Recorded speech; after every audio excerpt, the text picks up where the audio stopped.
On today's roundtable discussion, I'm going to be discussing with you what is miniature wargaming and how I got involved with the hobby.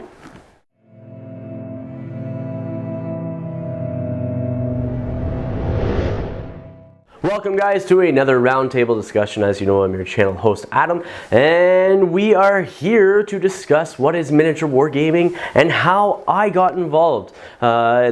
Most of this is just going to be my opinions eventually of the hobby, but I'll go over a brief overview of what miniature wargaming is and how miniature wargaming started. What is miniature wargaming? Well, wargaming really encompasses many things. So there's many different forms of wargaming currently. You have things like paintball, even laser tag theoretically can be used as a form of wargaming, but miniature wargaming is actually a form of wargaming that incorporates models and miniature terrain to simulate battles, and whether they be historical battles or fantasy battles or sci-fi battles, you name it, covers the gambit of these battles. It really has its roots back, I guess, in Prussia from the 19th century. But really, when I think about it, I sort of also think chess, which goes back even further than that.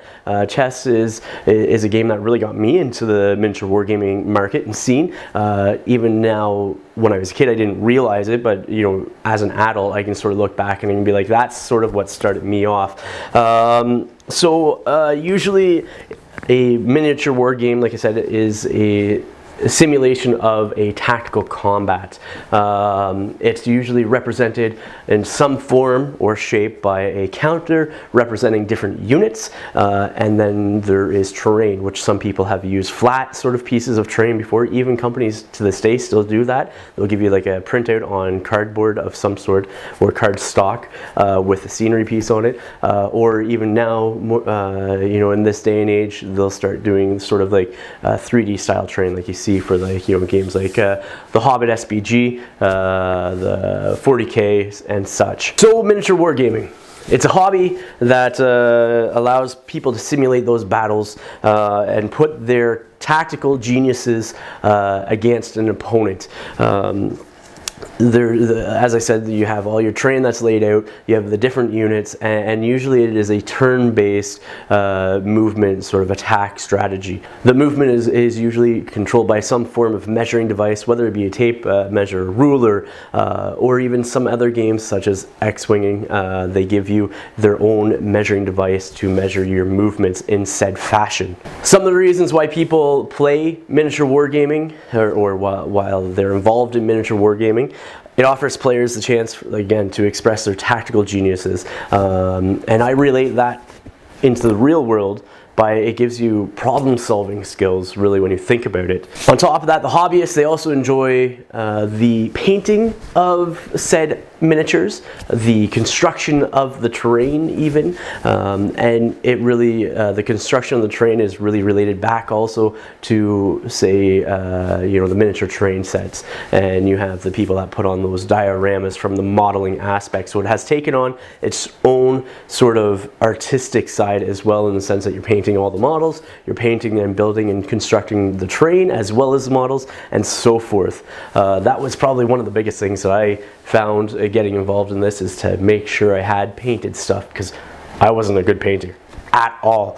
So again, miniature wargaming itself, it covers everything, tactical combats, from everything from historical such as warlord games. They have like Hail Caesar, which is sort of like a Roman armies combating each other, all the way up to they have World War II based games. I can't remember the name. I don't play a lot of the historical games itself, but then there's companies that also create fantasy based games. So companies like Privateer Press that does War Machine Hordes, which involves now things such as magic and war beasts and war machines, such as huge steam engines that go around shooting large guns or swinging huge axes, things along those lines. Or Games Workshop, they have Age of Sigmar as well, and then they also have the Hobbit SBG, or strategy battle game, which is something that I am heavily involved in, and and those are different fantasy aspects as well. So one is based after Tolkien's works, and then one is the creation of Games Workshop themselves. Then you have futuristic sort of based war games, such as Warhammer 40K, that sort of is an interpretation or an idea that they sort of ran with for the possibility of the future and wars that happen in that. So you'll see things like tanks of different styles, aliens generally of some sort, large weapons, and it's just another aspect that people tend to play in. So that is a brief overview of what miniature wargaming is, where it started, what got me involved in it really, like I was starting to say, is back when I was in grade school, I was heavily involved in our chess club. I always enjoyed the challenge of playing my opponent and putting my wit up against theirs and trying to sort of think my way through how I can get that individual into checkmate by using specific units that can only move in specific ways, and maybe every once in a while you had to sacrifice one, to take another, things along those lines. So then fast forward my early 20s, actually fast forward to my teens, I started playing a lot of role-playing games and like Dungeons and Dragons and things along those lines. And an individual, a friend that I played those that RPG games with, went to our local hobby shop and was talking with one of the store clerks, and that sort of started off my interest into the current day games or miniature war games. From there I went there myself, talked with the same individual, and I saw on the shelf the Lord of the Rings Mines of Moria starter box, and that was the very first purchase that I made for miniature war games, and I still love the game to this day, and that's probably going back 10 plus years now, about 10 years actually, and that I still enjoy the game. It's the one that I started with, and I love the Tolkien setting, and so it just really resonated with me. From there I obviously expanded into 40K, I've tried that, War Machine and Hordes, I've tried that, and many other war games. Challenging wise, I'm still not 100% good with making my own terrain. I'll buy stuff and build it, but I do enjoy the community aspect of the game.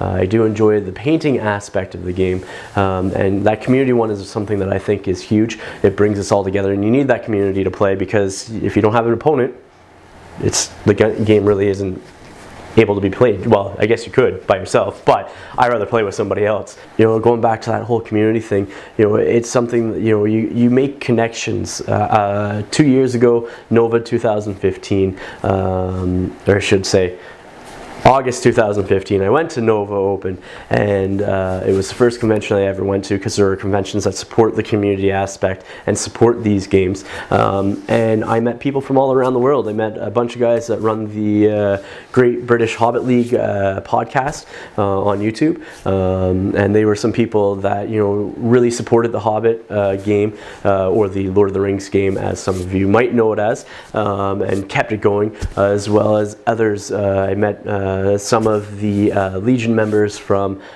Cool Mini or Not. I met people from America, from all over the place, and it was just a cool environment to sort of meet everybody, get together, hang out, and socialize with like-minded individuals.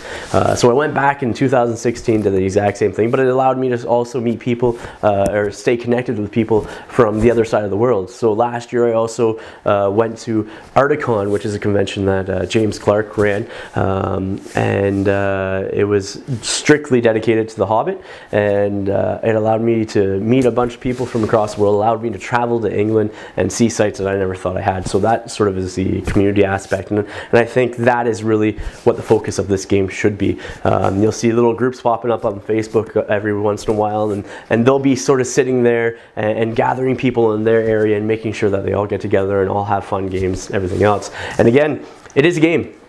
Should be fun, but it also comes with challenges. People have different interpretations, and it can lead to issues as well. But let's just keep it fun. Let's make sure everybody enjoys themselves, and any problems that pop up, deal with them in a mature and adult way. I want to hear from you guys though. I thoroughly enjoy this hobby, and I hope that all you guys do too. And if you aren't involved in it, maybe check out some videos online from many of the great YouTube channels that sort of support this community, and maybe find a game that suits you. But again, I want to hear from you guys. Share your comments below. Just let me know how you guys got started into miniature wargaming, what maybe your hobby resolutions for 2017 are, and stay connected. Thank you guys for watching. Please remember to like, share, and subscribe, and until next time, ignite your hobby.